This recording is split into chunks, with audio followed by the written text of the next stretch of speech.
Yeah, when we look at the political map all over the world, it's universal, not only in Israel, we see that there is the right-wing approach and the left-wing approach, and there are many characteristics which characterize each one of these attitudes. Now, what's interesting for us today, what we'd like to focus on, is not the ideology itself or who's right and who's not, but we want to focus on the approach. And one of the characterizing approaches for the right is the conservative approach. What does it mean?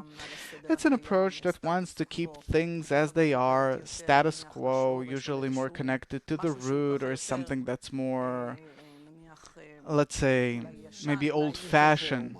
The roots of the nation. Yeah. And the other part, the liberal part, which is usually identified with the left, is the side that wants to develop and advance and break through and do things differently, maybe change the current order of things. It also criticizes a lot because naturally, if you don't want to remain with the current, you criticize the revolutionary part. Yeah, exactly, the revolutionary part. Yeah, but I wouldn't exactly cling the word liberal to against the conservatism. Yeah, right. How would you call it? Because I also had doubts. Liberalism meaning inclined towards equality, taking care of the people. Liber is the nation. And therefore, I think that today, liberals,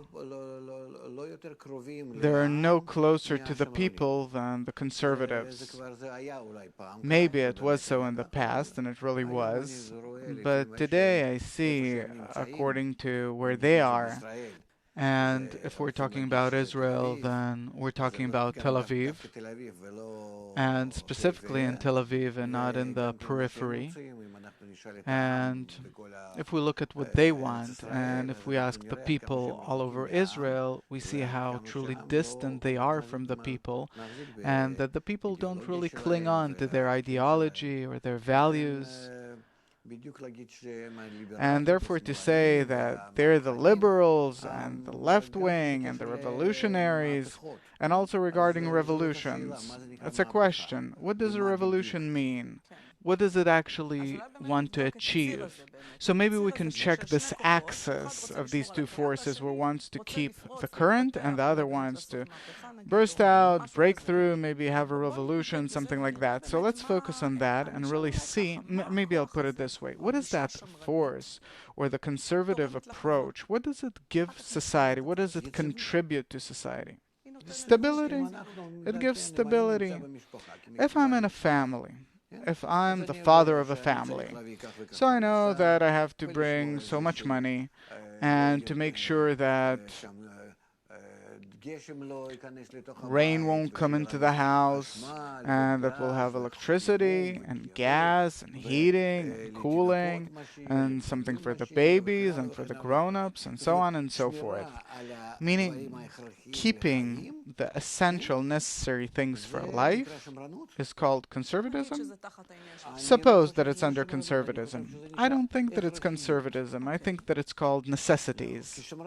Because conservatism, it might be in name of conserving, that I have some kind of a special feeling towards my grandpa's behavior, and I keep it too.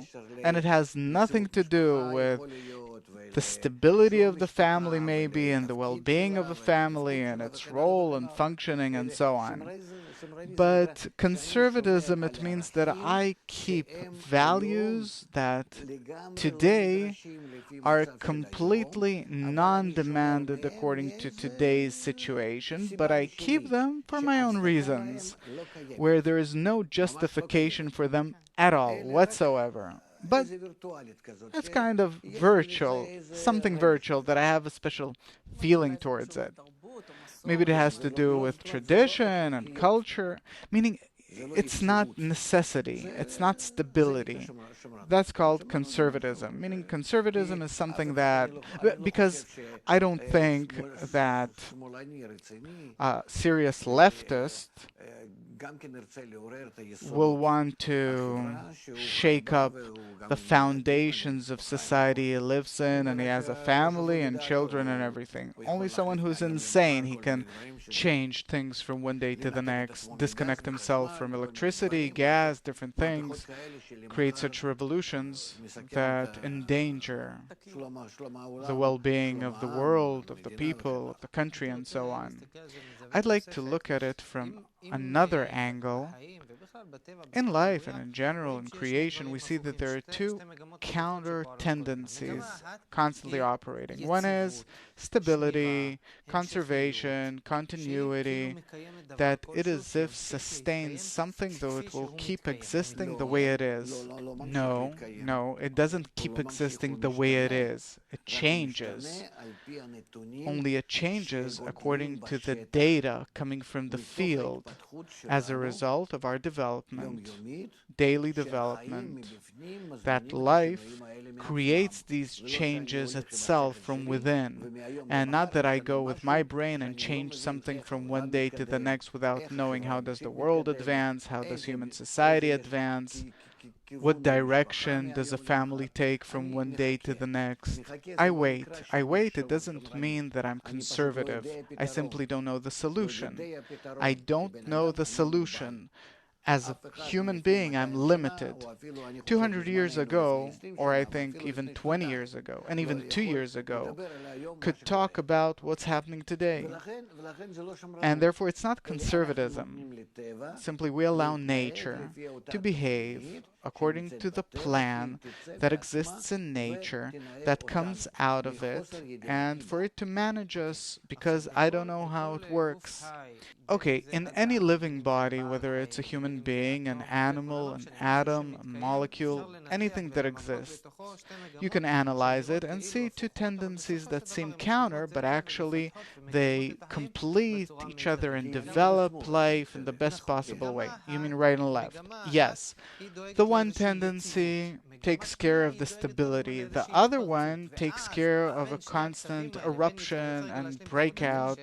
I just want to complete the model so you'll understand what I want to scrutinize on our talk today. So between the tendency for stability and the constant tendency for outburst and eruption, we get the best possible development of life that combines these two tendencies, that if you look at each one of them separately, they're as if counter, but they complete each other and achieve mutual discernment, and as a result, society advances. Exactly. This is how life behaves, with us or without us. We see these two tendencies in the world. Now we're trying to scrutinize each one of these forces. Why, without it, good life cannot exist.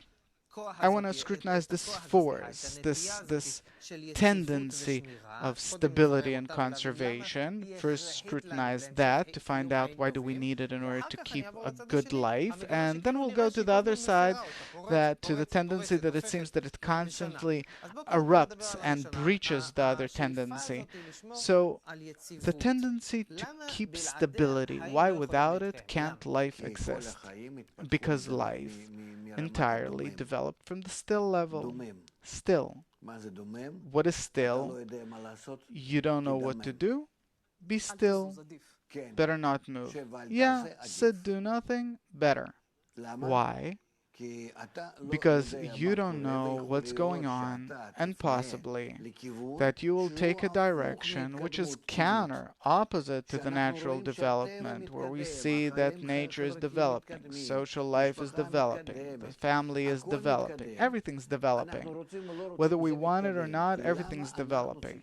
Why? If so, do we have to introduce some kind of a revolution every moment?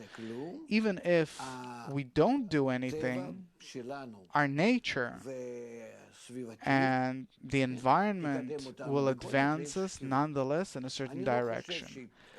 I don't think that humanity that lived in the times of slavery planned how to go into freedom, or even in the medieval ages, and then from the medieval ages to capitalism, and now to to some post-modernism that we don't even know how to call it, post-modernism. It's not that we plan it. And even someone who planned something, philosopher, wrote many books about it, and what do we have as a result of all this philosophy? Nothing.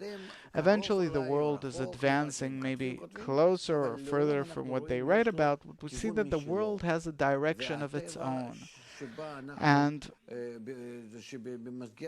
the nature and the framework of which we exist, this framework, it controls us, advances us, each and every one of us, and from one generation to the next, and there's always a problem between parents and children, and everything develops. The question, if so, is how does this struggle between the conservatives and the progressives about development and in which direction to develop, where does it come from? It comes from within a person who wishes to somehow control his situation. I live, I have a house, I have children. My parents, and besides children, I also have grandchildren. I want to know where is it going. I want to control it. I want to be sure that it's like a ship, that somehow I understand the situation I'm in. Because see what it says in the newspapers every time and on the different media. Everything talks about from one day to the next, or a few years ahead. A person is concerned from within himself. In animals, it exists instinctively, that they accumulate food for the winter and so on. For a person, it's a bit broader because he depends on many factors. But the truth is that the concern for tomorrow, in different forms, right, left, doesn't matter, the concern for tomorrow was given to us so that we'll really discover the tomorrow, that we'll see the tomorrow, and for us to flow into this tomorrow in the best possible way. Why? Because nature's advancing us from one day to the next, always through blows, and that's called the path of suffering, the path of deficiency, the path of the desire, because I lack. Suddenly today I discovered that I'm lacking something. Suddenly, I don't know, cold waves come and I'm freezing in the winter, and now I have to develop different instruments and things, and this is how we develop things. And tomorrow, God forbid, there is some plague, so against it I have to develop medicine and treatments and so on. We're always advancing because of the lack, because if you're not lacking, there's no point in developing. This is how humans are. If I feel good, I don't move. If I feel bad, I run. The question is if I'm running in the right direction. Meaning, it's good for us to know, as it says, wise is he who foresees the future. So for that, I first of all have to know, how does nature develop us, develop human society? By awakening our ego, our will to enjoy, and my senses better develop as a result, and my mind and my feelings, and then I become more needy of different fulfillments. What am I living for? Why am I living? How do I achieve different things? 100 years ago, someone dreamt that he'll be lacking to connect some people living in New Zealand or South America. Today, I call them. I have businesses also with China and the US and Africa. Today I'm concerned, and today I depend on oil that's all over the world, gas that's all over the world, nuclear weapons that is all over, what's going on with it. I depend on everything. I depend on the stock exchange. My bread, the price of the bread depends on the stock exchange, and the stock exchange depends on what's going on in the world. There's an explosion or a tsunami or a hurricane or the outburst of a volcano, and that's it. And we don't know what to do. Look what's happening now with the climate. We'll have to invest billions into it, hundreds of billions of dollars, in order to somehow cope against these climate changes. Different insects are already coming from the desert and entering the area of Israel. It's horrible, really. The birds, they come and they don't want to leave. They feel good here. They don't want to go to Africa because there it's too hot. In the north it's too cold. And here it's very good. We have no idea what does it mean. They'll eat all of our crops. And sandstorms come our way. And I see what's happening only in our small country. It's terrible. And I also see in Russia and in the US. My son is in Toronto. My friends are in Moscow and Siberia. They all say we don't have a winter. Where's Santa Claus? I have a green lawn next to my house. Really. Plus 16 Celsius on December in Toronto. What is that? It was minus 20 at least.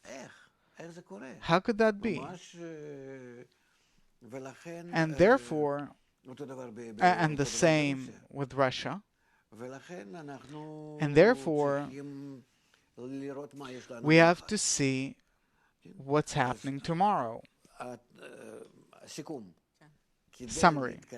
In order to advance, conservatives, revolutionaries, regardless who and what, we have to know what's happening tomorrow. What's going to happen tomorrow? Meaning we have to know what human nature is, the nature of the world today, preferably also yesterday. It's a bit easier, maybe, because it depends on what kind of conclusions do we derive from there, results, and how do we look at the tomorrow? Based on what do we look at tomorrow? And this is how we develop